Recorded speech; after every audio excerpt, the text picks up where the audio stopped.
Assalamualaikum warahmatullahi wabarakatuh. Perkenalkan, nama saya Altaf Ifa Olivianto dengan NIM 2103411000057. Saya dari Prodi Ilmu Kelautan kelas C angkatan 21 Universitas Trunojoyo Madura. Di sini saya ingin menunaikan tugas dari Pak Asari untuk mereview materi 1 sampai materi 4. Selamat mendengarkan.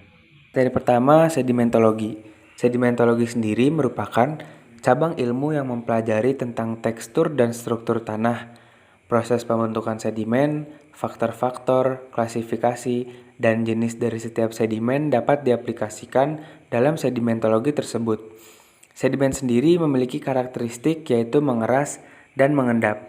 Sedimentologi juga meliputi siklus batuan dan siklus hidrologi. Siklus batuan sedimen.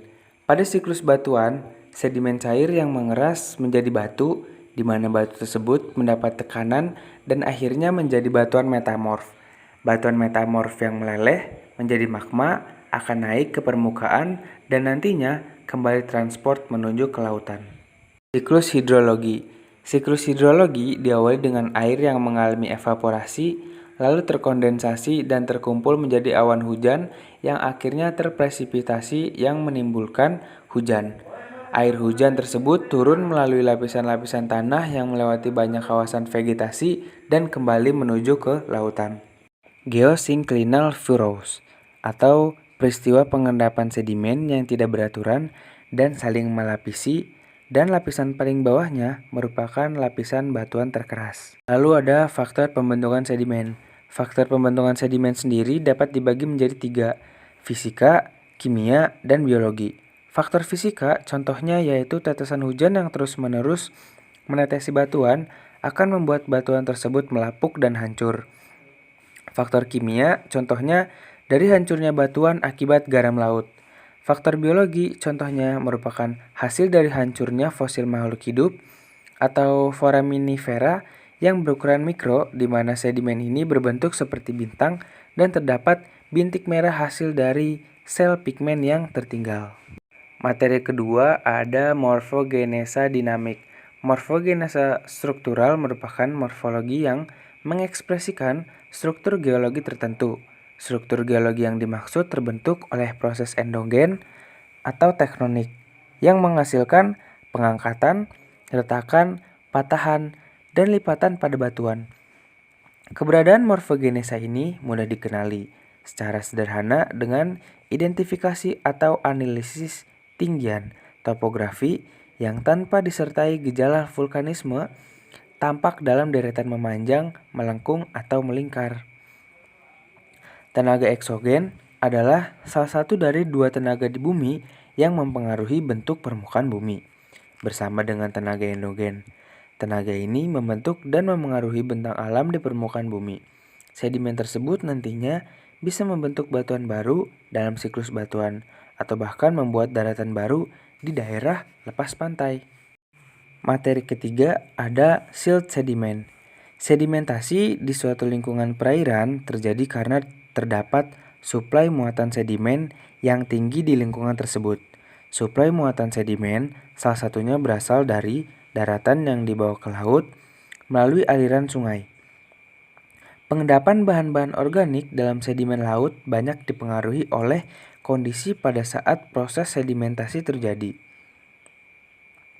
Sebaran sedimen jenis lanau atau silt dan pasir lanawan atau siltisen terdapat pada daerah lepas pantai atau offshore dengan tingkat kemiringan yang sangat landai.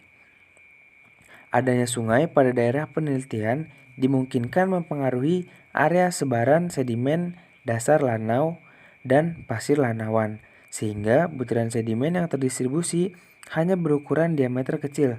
Sedimen jenis lanau memiliki ukuran butir lebih kecil dari 1 mm dan sangat rentan terbawa oleh arus mengikuti pola arus dominan di perairan. Sedimen jenis pasir lanawan atau siltisen terdapat dengan dekat dengan muara sungai yang masih dipengaruhi oleh pasir, yang tertransport dari muara sungai dan tepian pantai oleh arus, sehingga jenis sedimen yang dekat dengan muara sungai memiliki jenis sedimen campuran antara pasir, dan lanau yang berasal dari sungai yang masuk ke perairan. Ukuran sedimen dipengaruhi oleh kemiringan lereng dasar perairan. Semakin kecil ukuran partikel sedimen, maka lereng akan landai. Sebaliknya, bila ukuran partikel semakin besar, maka kemiringan lereng akan curam. Jenis sedimen dasar dipengaruhi oleh kelerengan dasar perairan. Kelerengan dasar perairan yang landai dinominasi oleh jenis sedimen yang berukuran partikel halus, yaitu pasir lanauan hingga lanau. Batuan silt atau lanau digunakan sebagai bahan filler atau pengisi berkualitas rendah ketika bahan kualitas tinggi tidak tersedia. Batuan lanau sering digunakan dalam industri migas karena dapat digunakan sebagai filler. Lanau sendiri memiliki manfaat di bidang pertanian karena dapat digunakan sebagai bahan dasar untuk tanah pertanian karena memiliki kandungan mineral yang bervariasi dan kemampuan untuk menampung air dan nutrisi yang cukup baik bagi pertumbuhan tanaman dan juga dapat membantu meningkatkan kesuburan tanah dan produktivitas pertanian.